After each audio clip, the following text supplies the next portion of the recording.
Couple of texts always to set the scene. Why do we tolerate this Muppet show? We need to change the parliamentary system, says Archie, being quite objective in his criticisms there. I think Keir Starmer is landing some punches on Dishy Rishi today, James, says Paul in Glasgow. It's good to see. And a couple of you picking up on this, actually. Interesting to see the faces of the front bench, the government front bench, totally glum.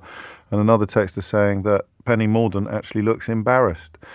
Ben Kentish is here. He's very thin-skinned, Rishi Sunak, isn't he? I hadn't really clocked that until relatively recently. He gets rattled fairly easily, James, and it does affect his performance. I think he loses that composure. He starts almost sort of lashing out, might be a bit strong, but he starts sort of trying to turn the guns in the way that he did with PMQs and Tom Watson and Shami Chakrabarti in a way that it slightly detracts, I think, from what he's trying to do. Prime ministers at PMQs always sound best when they don't lose their cool, they keep composed, they look prime ministerial, they make the others look like they're playing party politics and so on.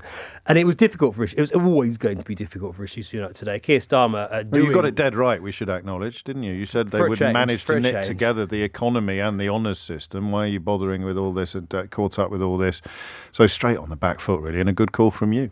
Well, he did. It straight away, he went in, why, when people are struggling with their mortgages and the cost of living, why is the Tory party spending so much time arguing over who gets a peerage? He did then, to be fair, James, he did then go into a bit more detail when it comes to the peerages than I thought he might do, asking why Rishi Sunak had signed off this. Why didn't he block it, he said, given that people on that list were those that were partying in Downing Street the day before Prince Philip's funeral. Why didn't he block it, given some of those on the list had, as he put it, covered up COVID law breaking? It's all back to this plan that Labour have got to try to depict Rishi Sunak at every opportunity as weak. If he's so tough, why didn't he block it, was the question from Keir Starmer. Rishi Sunak pointing out with some legitimacy that actually the convention is that prime ministers don't block the honours lists of their predecessors. He pointed out that there are people like Tom Watson, Shami Chakrabarti that some Tory prime ministers might have had doubts about or questions about, but did just sort of wave through because that's how it works. Keir Starmer, in response to that, pointing out that actually you can't quite compare someone who, like Shami Chakrabarti, long-standing human rights campaigner, Tom Watson, whatever you think of, long-standing prominent Labour MP. Keir Starmer says, Deputy Leader of the Labour Party. Deputy Leader of the Labour Party. People often forget that the man who came closest to blowing the lid off the newspaper mafioso in this country, the man who was largely responsible for bringing phone hacking into the public sphere. It's astonishing how desperate some people, mostly on newspapers, are to overlook and forget that fact. Well, Keir Starmer saying honours should be for public service, not for Tory cronies. That was a line that I suspect might get clipped up and pushed out by Labour. And then he came back to the Tory economic crash, as he put it, once again, talking about mortgage rates, talking about the difficulties that people are facing. He's gone in now. For first time, really. Economy. Even bringing the Institute of Economic Affairs into proceedings. I don't think he's done that. A ludicrously named outfit that pops up in just about every studio in the country more often than you do, Ben Kentish. But that's the election right there, really, isn't it? In many ways, the economy. Why are you even talking about anything else? It's like stopping boats. Economy.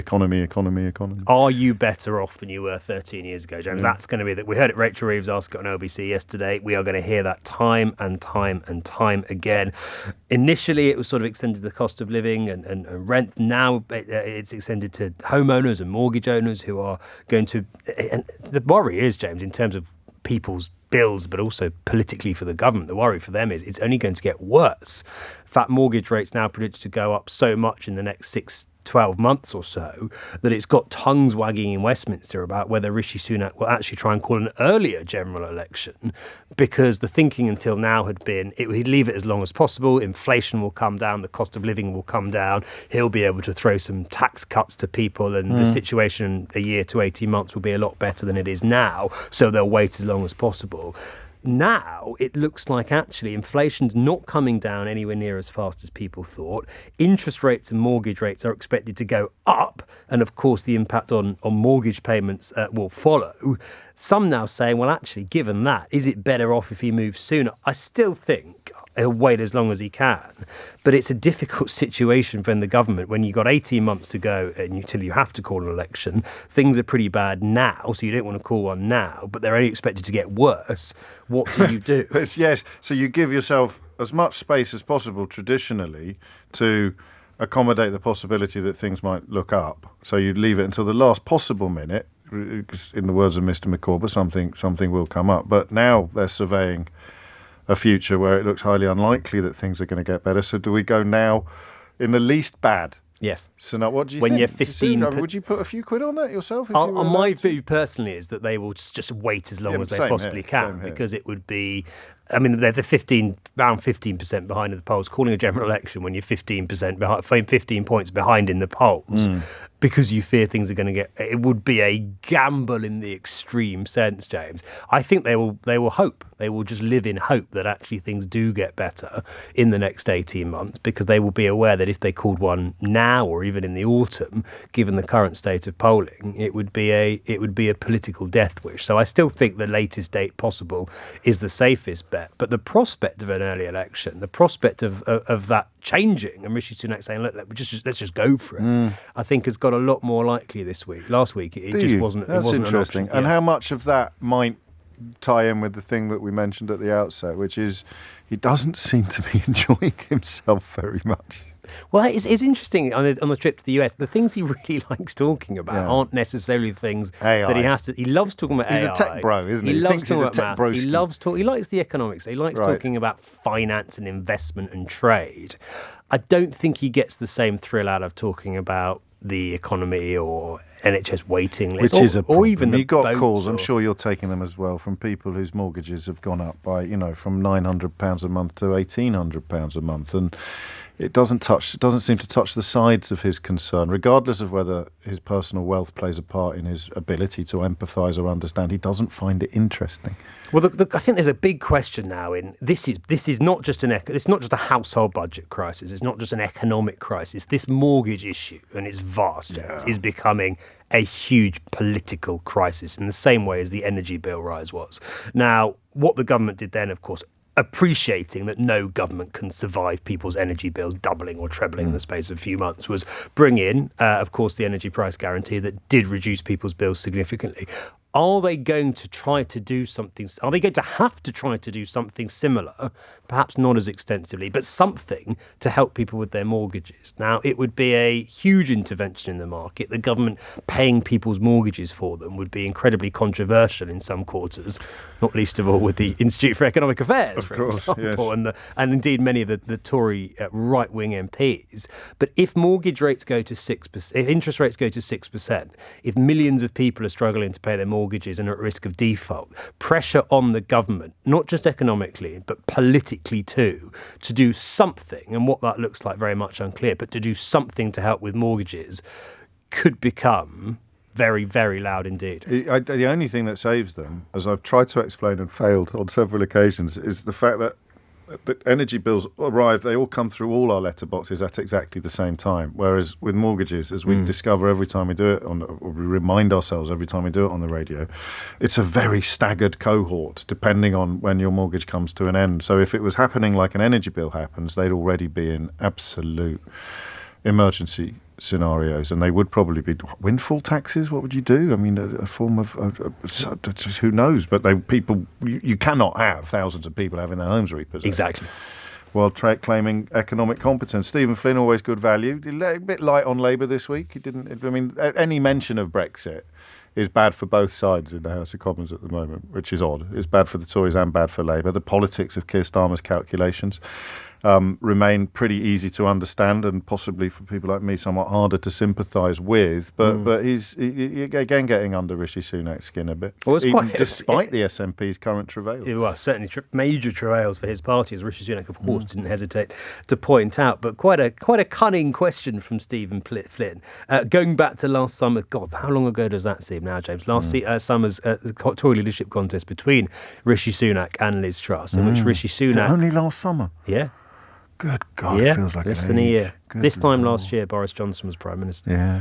A quote that Rishi Sunak had levelled at his then rival Liz Truss, saying that if her plans were implemented, then millions of homeowners would be pushed into misery, and quote, we would have no chance of winning the next general election. Yeah. Now, pretty prescient to be fair to him, in a sense, those plans were implemented. Mortgage rates and interest rates have gone through the roof. People are struggling with their mortgages, and it is having a big impact, Tory MPs fear, on their chances of winning the next general election. Now, the question for Rishi Sunak is, all right, you got the prediction right. What are you going to do about it? Stephen Flynn saying, does he still share does he still stand by that electoral analysis? But he might have asked, well, given you are aware that this is what's going on, what are you going to do about it?